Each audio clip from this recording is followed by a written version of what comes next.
इस वीडियो में लखनऊ यूनिवर्सिटी से संबंधित राष्ट्रगौरव और पर्यावरण के एग्ज़ाम के क्वेश्चन आंसर इस वीडियो में आपको मिलेंगे और ये पार्ट 8 है। जिन लोगों ने 1 से लेकर के 7 तक का नहीं देखा है देख लीजिए, क्योंकि हमने प्लेलिस्ट बना रखी है। और जो भी क्वेश्चन हम आपको करा रहे हैं ये सभी क्वेश्चन इंपॉर्टेंट क्वेश्चन हैं, तो सभी क्वेश्चन को अच्छे से पढ़िए, नोट्स बनाइए, रिवीजन कीजिए, आपका एग्ज़ाम अच्छा होगा। चलिए शुरुआत करते हैं इस वीडियो की। निम्नलिखित में से किस वेद में जादू टोना और वशीकरण का वर्णन मिलता है? अथर्ववेद में। यक्षगान किस राज्य का लोक नृत्य है? कर्नाटक का। कुमार संभवम किसकी रचना है? कालिदास की रचना है। सोडियम कार्बोनेट का व्यापारिक नाम क्या है? सोडियम कार्बोनेट का व्यापारिक नाम है धोने का सोडा, वॉशिंग सोडा बोलते हैं सोडियम कार्बोनेट को। और आइए अब हम आपको साइंस से संबंधित कुछ इम्पोर्टेंट फैक्ट बता देते हैं, क्योंकि पिछली बार जब एग्ज़ाम हुआ था तो कुछ बच्चों ने कमेंट करके बताया था कि सर साइंस के क्वेश्चन पूछे गए थे, तो इसलिए हमने यहाँ पर कुछ इम्पोर्टेंट साइंस के 10 फैक्ट लेकर के आए हैं। आप पढ़ लीजिए, क्योंकि हो सकता है कि ये कुछ पूछ लिया जाए। जैसा कि आप यहाँ पर पहला देख सकते हैं, लिखा हुआ है विद्युत हीटर की कुंडली नाइक्रोम की बनी होती है। ये आपको याद रखना है कि जो विद्युत हीटर होता है उसकी जो अंदर कुंडली होती है, स्प्रिंग होती है, वो नाइक्रोम की बनी होती है। और शरीर में आयरन की कमी से एनीमिया रोग हो जाता है। अगर पूछे कि एनीमिया रोग क्यों हो जाता है, तो आयरन की कमी से एनीमिया रोग हो जाता है, ये आपको याद रखना है। और एक और ये बात याद रखिएगा, ये 5वें नंबर पर जो लिखा है इम्पोर्टेंट है, पारा को क्विक सिल्वर के नाम से भी जाना जाता है। अगर पूछे कि क्विक सिल्वर के नाम से किसे जाना जाता है, पारा को जाना जाता है।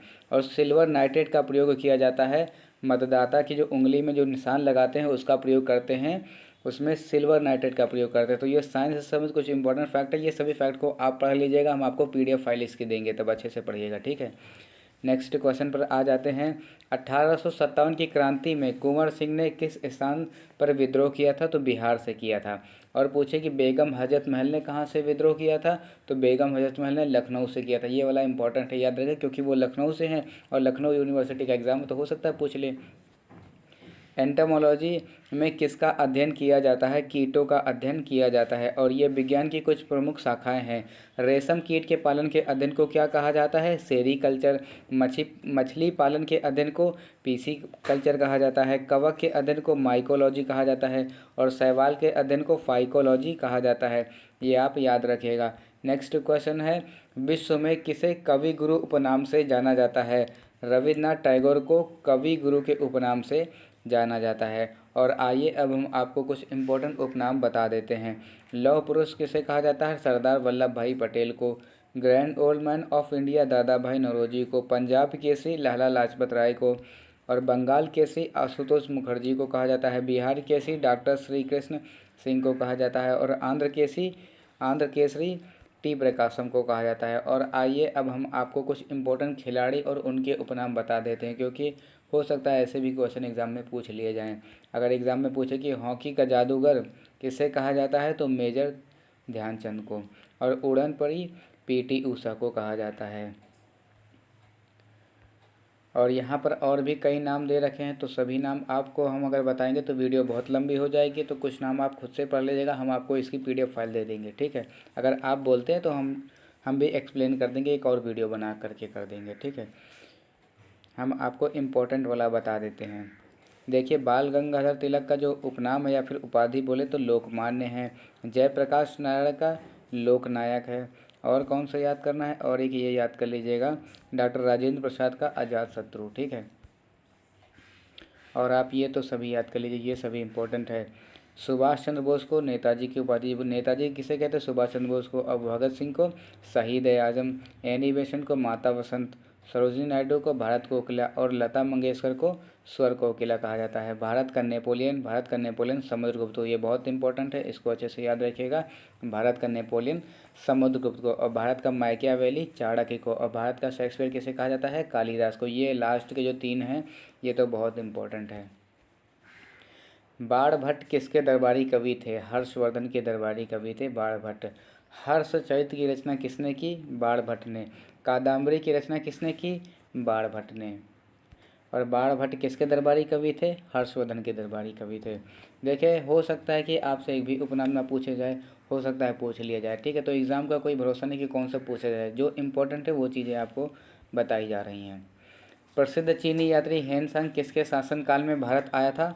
हर्षवर्धन के समय में आया था। सी यूकी की रचना किसने की? हेनसांग ने की थी, और हेनसांग को यात्रियों का राजकुमार कहा जाता है। इनमें से कौन चीनी यात्री नालंदा नालंदा आया और छात्र एवं शिक्षक दोनों रूप में रहा है? तो हेनसांग, ठीक है।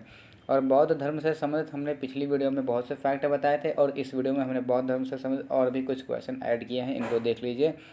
बौद्ध तीर्थ स्थान दांत का मंदिर कहाँ स्थित है? श्रीलंका में। यहाँ पर होना चाहिए था बौद्ध संरचना। बौद्ध संरचना धार्मिक स्तूप कहाँ स्थित है? सारनाथ में स्थित है। बोरबुडुर बौद्ध मंदिर कहाँ स्थित है? इंडोनेशिया में स्थित है। अशोक ने कलिंग युद्ध के बाद कौन सा धर्म अपना लिया था? बौद्ध धर्म को अपना लिया था। सांख्य दर्शन के प्रवर्तक कौन थे? सांख्य दर्शन के प्रवर्तक महर्षि कपिल थे, ठीक है, ये याद रखिएगा। ये क्वेश्चन पूछा गया था, और हम आपको कैसे बता पा रहे हैं कि पूछा गया, तभी आपको स्क्रीनशॉट दिखाते हैं। देखिए, सांख्य दर्शन के प्रवर्तक कौन थे? महर्षि कपिल। और आइए हम आपको और भी इम्पोर्टेंट दर्शन और उनके प्रवर्तक बता देते हैं। सांख्य दर्शन के प्रवर्तक तो बता दिए, महर्षि कपिल। न्याय दर्शन के महर्षि गौतम। योग दर्शन के प्रवर्तक महर्षि पतंजलि। वैशेषिक दर्शन के प्रवर्तक महर्षि कणाद। उत्तर मीमांसा के महर्षि वादरायण, और पूर्वी मीमांसा के जैमिनी। और ये देखिए, आप यहाँ पर स्क्रीन पर देख पा रहे हैं। यहाँ पर देखिए जो दूसरा क्वेश्चन लिखा, सांख्य दर्शन के संस्थापक कौन थे?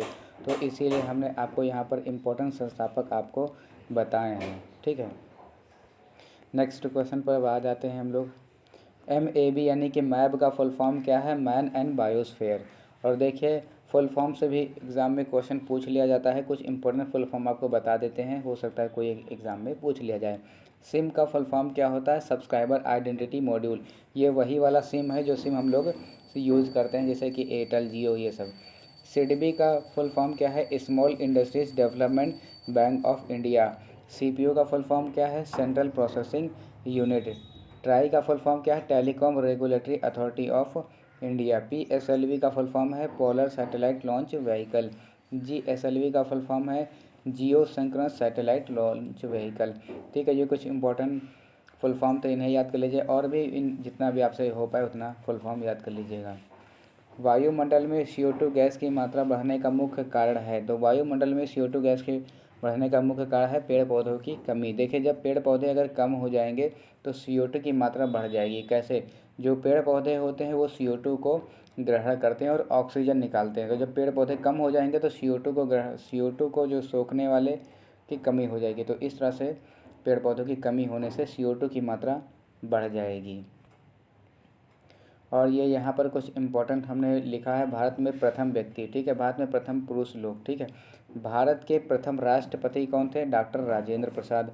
भारत के प्रथम मुस्लिम राष्ट्रपति डॉक्टर जाकिर हुसैन। भारत का प्रथम उपराष्ट्रपति डॉक्टर सर्वपल्ली राधाकृष्णन।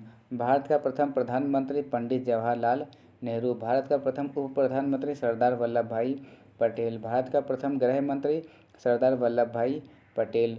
लोकसभा का प्रथम अध्यक्ष गणेश वासुदेव मावलंकर। कहीं कहीं ये GV मावलंकर भी लिखा रहता है।